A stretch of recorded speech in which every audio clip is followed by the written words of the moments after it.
At the United Nations General Assembly in New York, the war in Ukraine once again dominated headlines, and the spotlight fell squarely on the evolving relationship between U.S. President Donald Trump and Ukrainian President Volodymyr Zelensky. Their bilateral meeting, followed by a high-profile interview, revealed not only the state of Ukraine's battlefield struggle, but also the shifting political dynamics in Washington, Moscow, and across Europe. For nearly 3 years, Ukraine has fought a war of survival against Russia's invasion, enduring relentless missile strikes, drone attacks, and territorial incursions. What began as an assault expected by Moscow to last only days has stretched into a grinding conflict that has reshaped global security. Against this backdrop, Trump's comments at the UN carried added weight. He hinted at possible security guarantees for Ukraine, similar to those offered to long-standing NATO allies, though carefully stopping short of making a binding commitment. Zelensky seized the moment to press his case, emphasizing that Russia, far from dominating the battlefield, was faltering.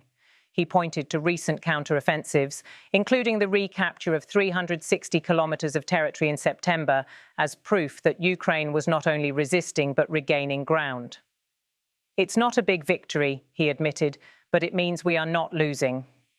In a war defined by attrition, holding the line is itself a form of victory. What made this exchange particularly significant was the warming of ties between Trump and Zelensky. Relations had been distant, marked more by political misunderstandings than cooperation. But as Zelensky explained, repeated lies from Vladimir Putin to Trump had begun to alter the dynamic.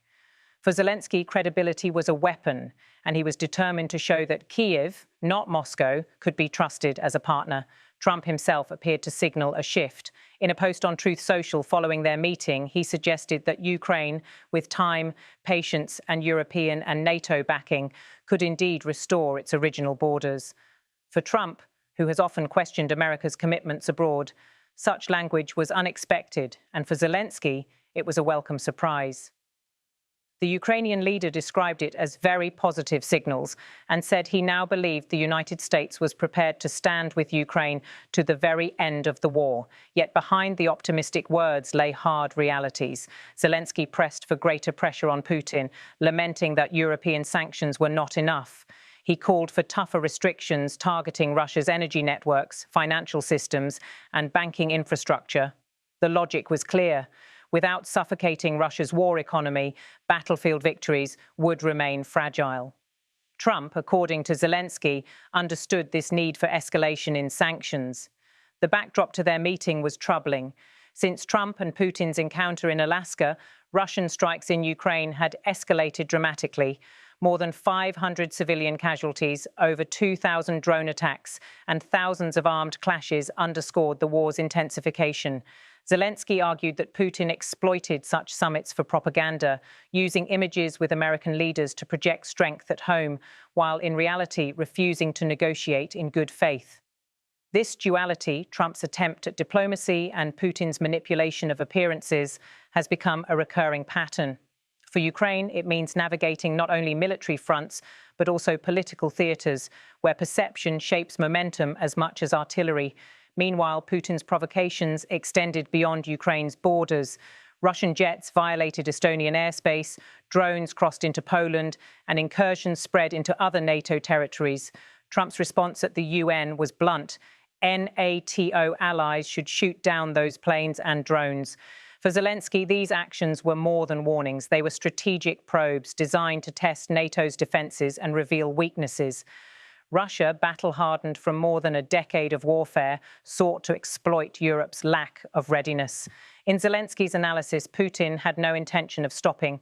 The war machine in Moscow thrived on perpetual conflict, feeding industries, elites, and military command structures with profits and power. Even a ceasefire in Ukraine, he warned, would not halt Russia's aggression. It would merely relocate it.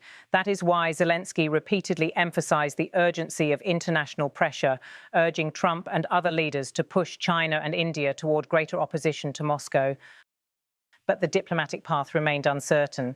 While Turkey, Saudi Arabia, Qatar, and European states proposed neutral venues for negotiations, Zelensky argued that Putin consistently postponed talks, fearing any meeting that might force him to concede failure. The very idea of compromise, he insisted, was incompatible with Putin's ambitions. The stakes extended far beyond Europe. As Turkish President Recep Tayyip Erdogan noted in his own remarks at the UN, the war was unlikely to end soon, a sobering assessment Zelensky agreed with. The longer the conflict dragged on, the more global security would suffer, from energy instability to food crises. Amid this grim picture, Trump's evolving stance became a focal point. While he had previously floated the possibility of territorial concessions as part of a peace deal, Zelensky said their latest discussions showed a change in tone. We can't just swap territories, he insisted, stressing that any such move would only embolden Russia to take more. He said Trump now understood that Ukraine's sovereignty was non-negotiable. Beyond the battlefield, Zelensky faced tough questions about corruption and governance at home. Critics in the US and Europe have raised concerns over transparency, aid spending, and the suspension of elections during wartime. In response, Zelensky defended his government's record, pointing to parliamentary votes strengthening anti-corruption infrastructure even amid war. He insisted that elections could only take place once security conditions allowed.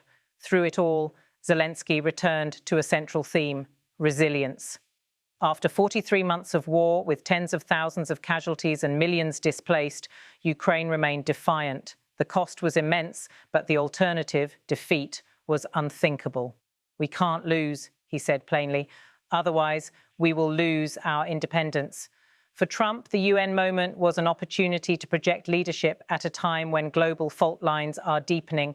For Zelensky, it was a chance to reaffirm that Ukraine's struggle is not just about territory, but about the principles of sovereignty, democracy, and resistance to unchecked aggression. Together, their words painted a picture of a war that is far from over, but also of an alliance that for now appears stronger than at any point since the invasion began. And as the cameras shifted from speeches to private meetings, the question loomed: will this renewed U.S.-Ukraine alignment be enough to finally change the trajectory of a war that has already reshaped the world?